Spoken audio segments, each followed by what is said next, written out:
മക്കൾക്ക് നേരെ ആയുധവുമായിട്ട് ഇറങ്ങി തിരിച്ചിരിക്കല്ലേ? ധൈര്യം ഉണ്ടെങ്കിൽ അച്ഛനെ ഒന്ന് തടയേ. ഈ ശിവൻ ആരാണെന്ന് ആ നിമിഷം അച്ഛനും അറിയും, അച്ഛന്റെ ഗുണ്ടാപ്പടകളും അറിയും. മാണിക്കോത്ത് മഹേന്ദ്രന്റെ മകൻ ശിവൻ തന്നെയായി പറയുന്നത്. ദുഷ്ടനാണമ്മേ. ജയിക്കാൻ വേണ്ടി സ്വന്തം ചോരയെ കൊല്ലാൻ വടിവാളും കൊടുത്തു വിട്ടു ഈ ദുഷ്ടൻ. ഇറങ്ങടാ എന്റെ വീട്ടിൽ നിന്ന്. എന്റെ വീട്ടിൽ നിന്ന് ഇറങ്ങാനാ നിന്നോട് ഞാൻ പറഞ്ഞത്. എന്താ പറഞ്ഞപ്പോ കൊണ്ടുവല്ലേ? അച്ഛന്റെ മനസ്സ് ശരിക്കും കരിങ്കല്ലുകൊണ്ടും അല്ലേ ഉണ്ടാക്കിയതാണോ? ഇല്ലെങ്കിൽ ഇത്രയും ക്രൂരമായൊരു ചിന്തയുണ്ടായത് എങ്ങനെയാ? ഈ കയ്യിലിട്ട് താലോലിച്ച് വളർത്തിയല്ലേ ചന്ദ്രയെ? എന്നേക്കാൾ കൂടുതൽ സ്നേഹവും ലാളിത്യവും അവൾക്കല്ലേ കൊടുത്തിരുന്നത്? എന്നിട്ടും അവൾക്കെതിരെ ആളെ വിട്ടത് എന്തിനായിരുന്നുവെച്ചാ?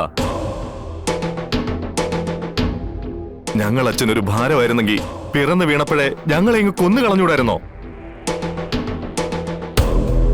വളർത്തി വലുതാക്കി സ്നേഹം തന്ന് കൊതിപ്പിച്ചിട്ട് ഒരു നിമിഷം കൊണ്ട് ഇല്ലാതാക്കുക. അറക്കാൻ വളർത്തുന്ന മാടിന്റെ അടുത്ത് പോലും ഇത്രയും ക്രൂരത ആരും കാണിക്കില്ല. ഇത്രയും ക്രൂരനാവാൻ അച്ഛൻ എങ്ങനെയാ കഴിയുന്നത്?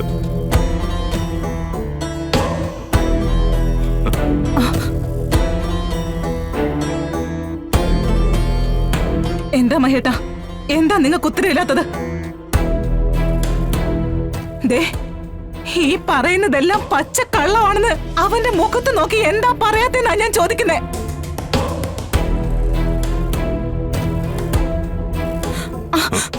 മഹേട്ടാ, ഈ പറയുന്നതെല്ലാം എനിക്കറിയാൻ പാടില്ലാത്ത കാര്യങ്ങളാണെന്ന് പറ മഹേട്ടാ.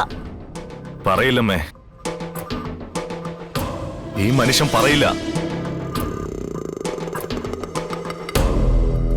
കൊല്ലും കൊലയും നടത്തി ജീവിതം കാൽച്ചോട്ടിലിട്ട് ചവിട്ടിമതിച്ച് ജീവിക്കുന്നവർക്ക് എന്ത് മക്കൾ, എന്ത് ഭാര്യ? തടസ്സങ്ങൾ നീക്കണം. അതിപ്പോ മുന്നിൽ വന്ന് പെടുന്നത് മകനായാലും മകളായാലും മാണിക്കോത്ത് മഹേന്ദ്രൻ അങ്ങ് തീർക്കും.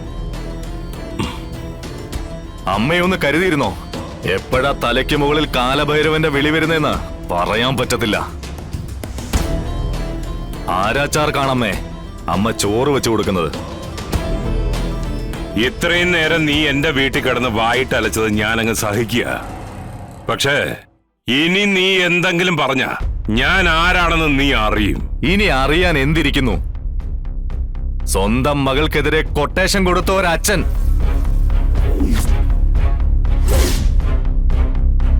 മക്കളേക്കാൾ അഭിമാനത്തിനല്ലേ അച്ഛൻ വില കൽപ്പിക്കുന്നത്? പക്ഷേ അച്ഛൻ ഒന്നോർത്തോ, ആ കല്യാണം നടക്കാതിരിക്കാൻ വേണ്ടിയല്ലേ അച്ഛൻ ഈ പരാക്രമം മുഴുവൻ നടത്തിയത്? എങ്കി അച്ഛൻ ഒന്നോർത്തോ, മാണിക്കോത്ത് മഹേന്ദ്രന്റെ മകനാണ് ഈ ശിവനെങ്കിൽ അവരുടെ കല്യാണം ഞാൻ നടത്തിയിരിക്കും. എങ്കി നീ നടത്തി കാണിക്കടാ. എങ്കി നീ തന്റെ ഇടമുള്ള ചുണയുള്ള ആണാണെന്ന് ഞാൻ പറയും. നടത്താൻ തന്നെ പോകുന്നത്. മക്കൾക്ക് നേരെ ആയുധവുമായിട്ട് ഇറങ്ങി തിരിച്ചിരിക്കല്ലേ? ധൈര്യം ഉണ്ടെങ്കിൽ അച്ഛനെ ഒന്ന് തടയേ. ഈ ശിവൻ ആരാണെന്ന് ആ നിമിഷം അച്ഛനും അറിയും, അച്ഛന്റെ ഗുണ്ടാപ്പടകളും അറിയും. മാണിക്കോത്ത് മഹേന്ദ്രന്റെ മകൻ ശിവൻ തന്നെയായി പറയുന്നത്.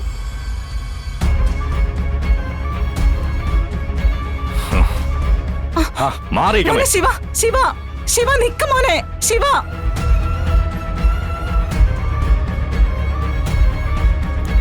മഹേട്ടാ, അവൻ എന്തൊക്കെ ഈ വിളിച്ചു പറഞ്ഞത്? നിങ്ങൾ അങ്ങനെ എന്തെങ്കിലുമൊക്കെ കാണിച്ചിട്ടുണ്ടോ? ഇതുവരെ ഇല്ല, പക്ഷേ ഇനി ഞാൻ കാണിക്കും. മക്കളാണെന്നുള്ള വിചാരം ഞാൻ അങ്ങ് മറക്കും.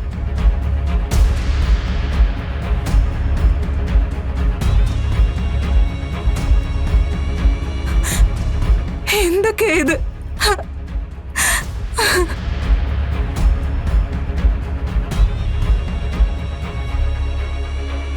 അയ്യോ ഈശ്വര.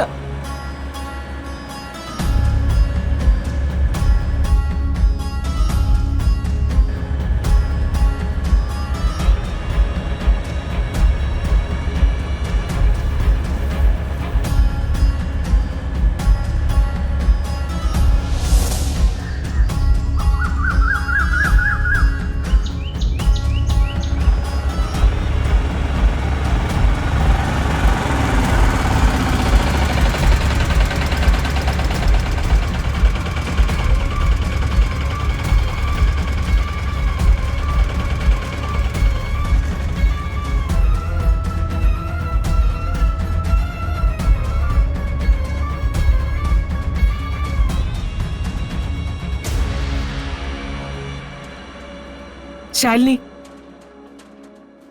ഇങ്ങ് വന്നേ.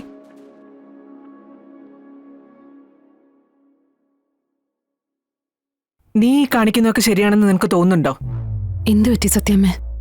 എനിക്കൊന്നും പറ്റിയിട്ടില്ല. ഈ പ്രായത്തില് എനിക്കിനി ഒന്നും പറ്റാനുമില്ല.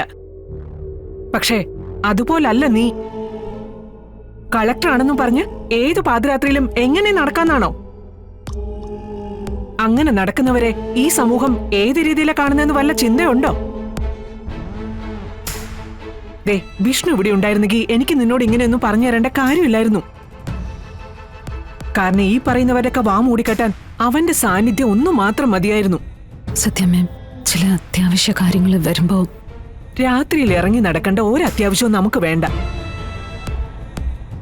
ഇനി ഒഴിവാക്കാൻ പറ്റാത്തതാണെങ്കിൽ ആരെങ്കിലും കൂട്ടിക്കൊണ്ടു പോണം കൂടെ. കാലം വല്ലാത്ത കാലമല്ലേ. ജയിക്കാൻ വേണ്ടി എന്തൊക്കെയാ പറഞ്ഞുണ്ടാക്കുന്നതെന്ന് പറയാൻ പറ്റില്ല.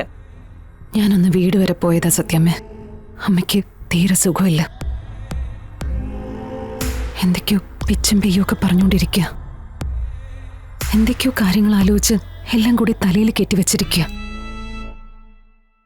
എല്ലാ പ്രതിസന്ധികളെയും അതിജീവിച്ച് മുന്നേറുന്ന അമ്മയുടെ അവസ്ഥ കണ്ടപ്പോ ഞാനും ഒന്ന് പതറി. അത്രയ്ക്ക് ആവശ്യതയോടെയാ അമ്മ ഇപ്പൊ ഇരിക്കുന്ന. അതുകൊണ്ട് ഫോൺ വന്നപ്പോ മറ്റൊന്നും ചിന്തിച്ചില്ല. എങ്ങനെയെങ്കിലും അമ്മയെ ഹോസ്പിറ്റലിലാക്കണമെന്നുള്ള ചിന്തയുണ്ടായിരുന്നുള്ളൂ. അയ്യോ, ഇതൊന്നും എനിക്ക് അറിയില്ലായിരുന്നു മോളെ. അല്ല, ഇപ്പം എങ്ങനെയുണ്ട് ശാരദാമ്മയ്ക്ക്? ചികിത്സ വേണ്ടത് അമ്മയുടെ മനസ്സിനാ. ചിന്തകൾ കുത്തി നിറച്ച് സ്വയം നേറിത്തീരുക. എന്തൊക്കെയോ തെറ്റുകൾ ചെയ്തിട്ടുണ്ടെന്നും അതിന്റെ ഫലവാ താനി അനുഭവിക്കുന്നതെന്നൊക്കെ ഇരുന്നങ്ങ് പറയാ. ദാ വരുന്നു. മോളിരിക്കെ, ഞാൻ അങ്ങോട്ട് ചെല്ലട്ടെ.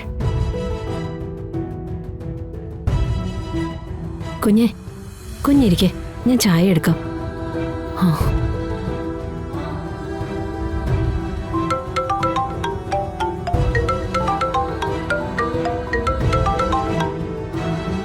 ഹലോ.